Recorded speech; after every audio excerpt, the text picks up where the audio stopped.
नमस्कार दोस्तों। आज से 82 साल पहले आज ही के दिन लोग लड़ रहे थे, जान दे रहे थे, सत्याग्रह कर रहे थे, जगह जगह पुलिस की लाठियां खा रहे थे, जेल जा रहे थे। क्यों?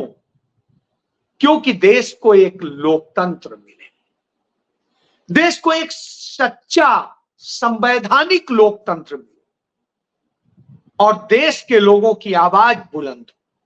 किसी की आवाज ना तो दबाई जाए न कुचली जाए। ये संघर्ष लड़ रहे थे और उसको नाम दिया गया था अगस्त क्रांति। और वह अगस्त क्रांति ही भारत छोड़ो आंदोलन था, जो मुंबई की धरती से महात्मा गांधी ने शुरू किया, जिसका ऐलान 8 अगस्त को हुआ था और 9 अगस्त से यह आंदोलन सड़कों पर था।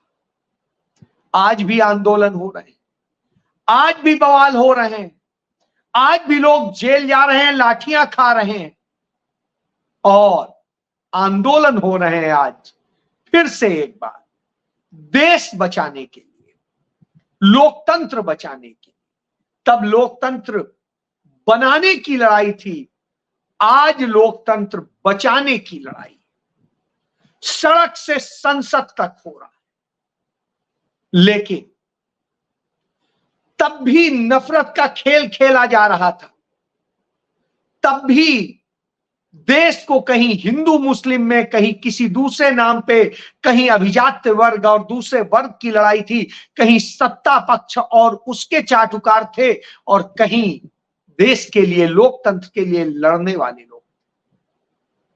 आज भी यही होगा। आज सत्ता के लिए, सत्ता की मलाई खाने के लिए एक पक्ष है, उसके लिए हर वह काम कर देना चाहता है जो अन्याय है, जो गलत है। एक दूसरा पक्ष है जो जनता की आवाज बुलंद करने के लिए, सच्चे लोकतंत्र को बनाने के लिए, हर व्यक्ति के हित की बात करने के लिए लड़ाई लड़ रहा है, उसकी बात सुनने की लड़ाई लड़ रहा है। सत्ता बात भी नहीं सुनना चाहती, सत्ता जवान खींच लेना चाहती, नफरत फैलाती। आज इसी तरह का किस्सा दिल्ली में हुआ। दिल्ली में कथित गौरक्षकों ने जिस तरीके से मुसलमानों के ऊपर, उनकी बस्तियों पर आज रात को हमला किया, जिस तरीके से उनको पीटा है और दूसरी चीजें की है, निश्चित रूप से शर्मनाक। उन्हें कहा कि हम देश से भगा के छोड़ेंगे, ये करेंगे। उन्हें रोहिंग्या मुसलमान बताते हैं या जाने क्या क्या बताते हैं। अभी तो जनगणना हुई नहीं, अभी सच भी सामने नहीं आया। फिर किसी को कुछ भी आप साबित कर दे तो आप इससे समझ सकते यह हो रहा है। वहीं दूसरी तरफ बांग्लादेश में नई सत्ता ने कुर्सी संभाली है। मोहम्मद यूनुस जो नोबेल पुरस्कार विजेता है, उन्हें वहां की जनता ने यकीन किया है, वहां के राष्ट्रपति ने उन्हें अपना मुख्य सलाहकार बनाया है और अंतरिम सरकार बनाई। उनके नेतृत्व में बनी अंतरिम सरकार में जैसे ही वो शपथ ले लेते हैं तो एक ही घोषणा करते हैं, सबसे पहले देश के अंदर हिंसा रुक जानी चाहिए, अल्पसंख्यकों पर कोई हमले नहीं होनी चाहिए, उनकी सुरक्षा सुनिश्चित होनी चाहिए। और यह जिम्मेदारी सिर्फ पुलिस की, प्रशासन की नहीं है, यह जिम्मेदारी आप सबकी भी है, हमारी भी है। भारत में हिंसा हो रही है, नफरत फैलाई जा रही है, लोकतंत्र का गला घोटा जा रहा है और उसके बाद कहा जाता है कि हम मदर ऑफ डेमोक्रेसी। निश्चित रूप से चिंताजनक। लेकिन सब ऐसे नहीं। इसका भी उदाहरण मौजूद है। नीरज चोपड़ा लूज कर गए उस पदक को जिसकी वो उम्मीद पाले हुए थे, और अरशद नदीम वह अवार्ड पा गए। अरशद नदीम पाकिस्तान के, उनकी मां कहती हैं कि वो भी मेरा बेटा है, यानी नीरज चोपड़ा भी मेरा बेटा है। और नीरज चोपड़ा की मां कहती हैं कोई नहीं, उसको भी मुबारक, वो भी मेरा बेटा है। वहीं दूसरी तरफ विनेश फोगाट, जिसका पदक छीन लिया गया, जिसको पूरी तरीके से किस तरह से उसके साथ साजिश हुई है, उस साजिश से पूरा देश वाकिफ। उससे पदक उसने हारा नहीं है, उससे छीना गया है। उन लोगों ने छीना है, उन लोगों ने साजिश रची है। रात भर में उसका वजन 100 ग्राम बढ़ा दिया जाता है, यह अपने आप में सवाल। और जब यह सब कर दिया जाता है तो चाहे उसके ताऊ और उसकी ताऊ की बेटियां जो भारतीय जनता पार्टी में है वो तक कहानियां बता रहे हो, तब देश में यदि कोई ऐसा होता है जो उनके साथ खड़ा है तो वो नीरज चोपड़ा के पिता हैं। वो कहते हैं मेरा बेटा जो मेडल लाया है वो विनेश फोगाट को समर्पित। कितनी बड़ी बात कही है कि एक तरफ अरशद नदीम को कहा उनकी मां ने कि मेरा भी बेटा है, और पिता कह रहा है यह पदक विनेश फोगाट को समर्पित। अभिनव बिंद्रा जाते हैं, विनेश फोगाट से मिलते हैं। निश्चित रूप से अपने आप में सुखद है। विनेश फोगाट रिक्वेस्ट करती हैं और उसके बाद में उन्हें जो भारत सरकार से नहीं, दूसरे लोगों से जो मदद मिलती है उसके बूते वो अपील दायर करती है। यह अपील खुद करनी चाहिए थी ओलंपिक संघ को। ओलंपिक संघ ने नहीं की, विनेश की तरफ से यह अपील दायर। तो इससे आप समझ सकते। बहरहाल उसमें जो भी फैसला आएगा हम उसको देखेंगे, लेकिन विनेश हमारे लिए चैंपियन थी, चैंपियन है, चैंपियन रहेगी। यह बात राहुल गांधी ने भी कही और यह बात प्रियंका गांधी ने उसे बहन कह के कही। लेकिन क्या हिंदुस्तान में, हिंदुस्तान की सरकार, हिंदुस्तान की संसद इन सारी चीजों पर यकीन करती है? शायद नहीं। सत्ता के लिए वो कुछ भी करने को तैयार, अपनी ताकत के लिए तैयार। आप याद करिए 22 जुलाई को जब संसद का यह सत्र शुरू हुआ था, तब प्रधानमंत्री ने संसद के बाहर मीडिया को संबोधित करते हुए एक चीज कही थी कि पिछले सत्र में 2.5 घंटे तक प्रधानमंत्री का गला दबाए रखा विपक्ष, और जिस जिस तरीके से उन्होंने शब्द इस्तेमाल किए थे वो अपने आप दुखद थे कि आवाज दबा दी गई मेरी, प्रधानमंत्री की आवाज दबा दी गई। इतने लंबे लंबे भाषण दिए थे, सबने देखा आवाज कैसे दब गई। बहरहाल आवाज तो विपक्ष की तब भी दबी थी, आज भी दब गई। और अब जब सत्र चल रहा है तो सत्र चलने के दौरान भारतीय जनता पार्टी के सांसद यह नहीं कहते कि हम सरकार में हैं, हमारा दायित्व है कि हम बांग्लादेश की सरकार के साथ एड्रेस करें कि हमारे लोगों के साथ में कोई अन्याय ना हो। लेकिन वो करने की बजाय वही जिसकी जात का कोई पता नहीं, वो अनुराग ठाकुर कहता है कि राहुल गांधी इस पर सवाल क्यों नहीं उठा रहे। अरे सवाल तो वहां उठाया जाता है जहां देश के भीतर की बात होती। या तीसरे देश की बात होती। यहां पर तो भारत की बात है और भारत की बात को रखना भारत सरकार की अपनी जिम्मेदारी, इसमें कोई और क्या कहेगा, विदेश मंत्रालय की जिम्मेदारी। तो आप इससे समझ सकते हैं जब यह होता है सवाल तो होते हैं।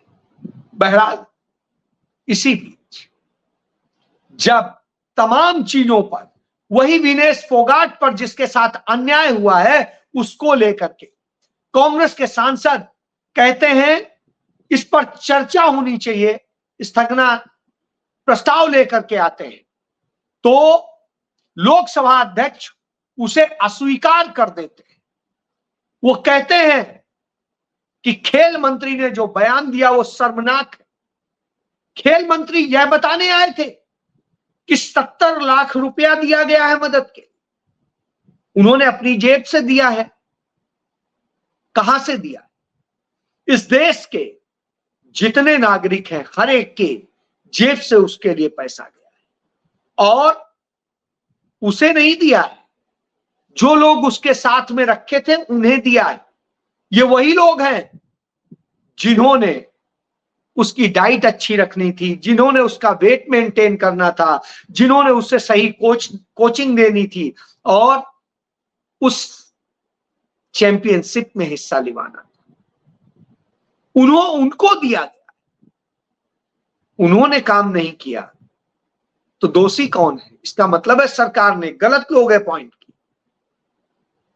तो जब यह बात होती तो इस पर चर्चा नहीं होनी चाहिए। इस पर चर्चा की बात करेंगे तो यही स्थिति होगी, सरकार चर्चा नहीं होगी तो सदन में हंगामा होता है, तमाम सारी चीजें होती।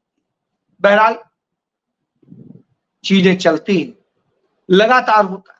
हमने कल देखा वक्फ बोर्ड पर जब इमरान मसूद बोल रहे थे, उन्होंने कहा सर 2 मिनट, उन्होंने कहा 2 मिनट भी नहीं मिले, उन्होंने कहा 1 मिनट, उन्होंने कहा 1 मिनट नहीं 1 सेकेंड भी नहीं मिले। इतनी नफरत क्यों? क्योंकि वक्फ बोर्ड के नाम पर नफरत फैलाकर जमीनें हड़पनी है, जमीन हड़पने की साजिश। और चाहे यूपी में हो, चाहे पंजाब में हो, चाहे महाराष्ट्र में हो, तमाम जगह पे जमीनें कब्जा की गई हैं वक्फ बोर्ड की। किसने की है? कब्जा करने वाले 90% लोग भारतीय जनता पार्टी से जुड़े हुए लोग। और यही नहीं, देश के सबसे बड़े रईस मुकेश अंबानी का घर भी वक्फ बोर्ड की संपत्ति पर बना हुआ है। वही आलीशान महल जिसकी चर्चा होती, जिस पर आकर के हेलीकॉप्टर उतरता है। अब आप इससे समझ सकते हैं जिनको ये सारी सुविधाएं दी गई हैं वो उस अवैध संपत्ति पर काबिज, उस पर चर्चा नहीं। उस पर जब बात आएगी तो तमाम तरह के झूठे आरोप, झूठी बातें कही जाएंगी। हिंदू धर्म के किसी भी ट्रस्ट में क्या मुसलमान मेंबर है? नहीं है। सिख धर्म के किसी ट्रस्ट में क्या हिंदू या मुसलमान मेंबर है, ईसाई मेंबर है? नहीं है। तो जब उनके यहां नहीं होते तो आप मुस्लिम्स के चाहे दरगाह हो, चाहे मस्जिद हो, चाहे उनके तमाम संस्थान हो, उनके रखरखाव करने की जिम्मेदारी निभाने वाले वक्फ बोर्ड में क्यों आप दूसरे लोग करना चाहते हैं, दूसरे समुदाय के लोग करना चाहते हैं? और जबकि वक्फ बोर्ड की तमाम कमेटियों का चयन भारत सरकार करती है, राज्य सरकार करती है, और सेंट्रल वक्फ बोर्ड जो होता है उसका चेयरमैन जो केंद्र सरकार का अल्पसंख्यक मंत्री होता है वह होता है। यानी वो तो चाहे जिस जाति का होगा, धर्म का होगा, वो उसका होगा ही हो। फिर यह खेल, सारे अपॉइंटमेंट, सारी चीज सरकार के हाथ में। फिर यह आप समझ सकते हैं कि कितनी बड़ी साजिश है, क्योंकि 9 लाख एकड़ से अधिक की जमीन कब्जे में है उन लोगों, वह बर्दाश्त नहीं होती है कि कैसे मुस्लिम समुदाय उस पर करता है। उससे जाने कितने हजार गुना, 100 गुना 200 गुना नहीं, 1000 गुना अधिक संपत्तियां हिंदू धर्म के पास, दूसरे और धर्मों के पास, लेकिन मुस्लिम धर्म को ही टारगेट किया जाता है। तो इससे आप सब, बहरहाल यह महत्वपूर्ण यह है कि उस सदन में उस पर चर्चा नहीं होती। अंत में विपक्ष चूंकि इतना कुछ बोलता है तो मजबूर हो जाती है सरकार और उसके लिए जेपीसी को सौंप देती है। इधर राज्यसभा में नेता प्रतिपक्ष बोलना चाहते हैं विनेश फोगाट के मुद्दे पर और दूसरे मुद्दे पर, दूसरे सदस्य बोलना चाहते हैं, उन्हें बोलने नहीं दिया जाता है, उनकी जबान दबा दी जाती है, गला दबा दिया जाता है, आवाज दबा दी जाती है। और जब जया बच्चन इस पर अपनी बात कहती है कि कितनी बदतमीजी से आपके सदस्य बात कर रहे हैं, चाहे घनश्याम तिवारी हो और चाहे खुद उपराष्ट्रपति जो सभापति भी हैं जगदीप धनखड़, उसको लेकर के जब वो सवाल उठाती तो उनके साथ वो जिस तरीके से व्यवहार करते हैं वह अपने आप शर्मनाक है। वह बताता है कि जगदीप धनखड़ अपने पद की गरिमा खो चुके जैसे ओम बिरला खो चुके। ओम बिरला की तो कोई रीढ़ थी नहीं, जगदीप धनखड़ के लिए उम्मीद करते थे कि शायद हो। वो राज्यपाल रहे पश्चिम बंगाल के, उस दौरान भी उनकी हरकतें राज्यपाल की नहीं होती थी, भाजपा के एजेंट की होती थी, और इतना ज्यादा एजेंट की होती थी कि शायद इसी कारण वो उपराष्ट्रपति के कैंडिडेट बनाए गए थे।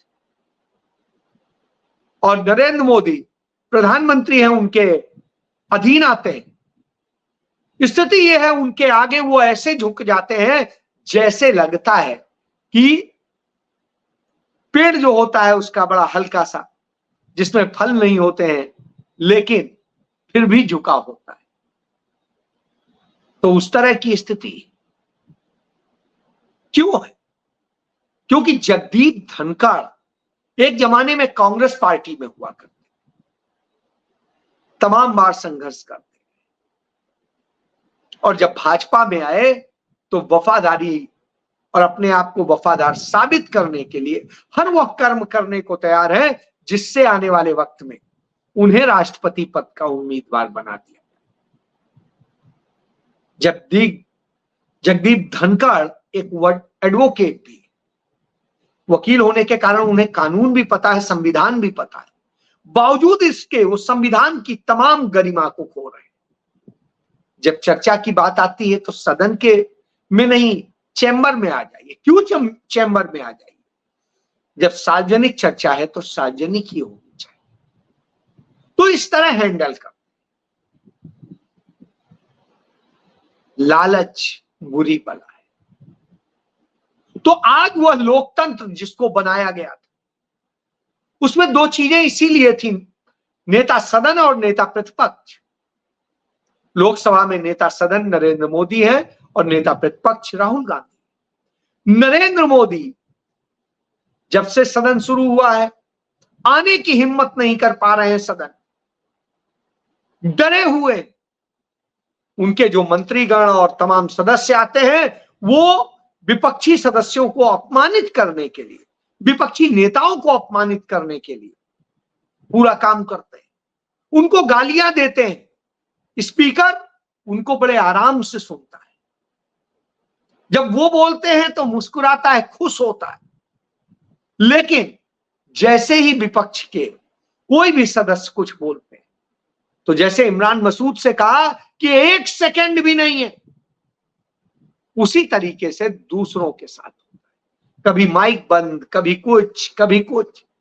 और माइक का कंट्रोल ना स्पीकर के हाथ में है ना राज्यसभा अध्यक्ष के हाथ, प्रमुख के, सभापति के हाथ, वो है नरेंद्र मोदी के हाथ। वहां कंट्रोल रूम में बैठे लोग नरेंद्र मोदी के, अमित शाह के लोग, वह इसको करते। तो अब लोकतंत्र का गला घोटा जा रहा है, कहीं और नहीं, उसी लोकतंत्र के मंदिर में जिसकी दुहाई दी जाती है, जिसकी कसम खाई जाती है। तब आज बापू की आत्मा, महात्मा गांधी की आत्मा, पंडित जवाहरलाल नेहरू की, सरदार वल्लभ भाई पटेल की, अबुल कलाम आजाद की आत्मा आज करा रही होगी डॉक्टर भीमराव अंबेडकर की आत्मा, कि हमने यह लोकतंत्र बनाया था, इतना बड़ा संविधान लिखा कि कोई चीज कंफ्यूजन ना रहे, तब यह हालत है। और ये कहीं इतना कायदे से न लिखा गया होता तब तो सरकार खा जाती। आज लोकतंत्र की हत्या हो रही है, सड़क पर भी, संसद में मॉब लिंचिंग हो रही है, सड़क पर भी, संसद में। और भारत से ज्यादा आज नफरत कहीं नहीं। इतनी नफरत, जब इतनी नफरत में हो सत्ता पक्ष, तो आप समझ सकते हैं कि यह लोकतंत्र नहीं, यह असल में रेडियो रवांडा हो गया है। रेडियो रवांडा इसलिए कह रहा हूं क्योंकि जिस लोकतंत्र के उस पाए को आवाज बनना होता है विपक्ष की, जनता की, वो आज सरकार का भोंपू बन के रह गया। इसलिए तो आज लोकतंत्र को बचाना है, संविधान को बचाना है, तो आपको इस नफरत को खत्म करना होगा और मोहम्मद यूनुस से सीखना होगा। आपको कसम खानी होगी कि आप जगदीप धनखड़ नहीं बनेंगे, आप ओम बिरला नहीं बनेंगे, आप लजाएंगे नहीं देश। आज उन्होंने देश को भी लजाया है, राजस्थान को भी लजाया है और लोकतंत्र संविधान को भी लजाया। इसलिए हम सबको सोचने की जरूरत है।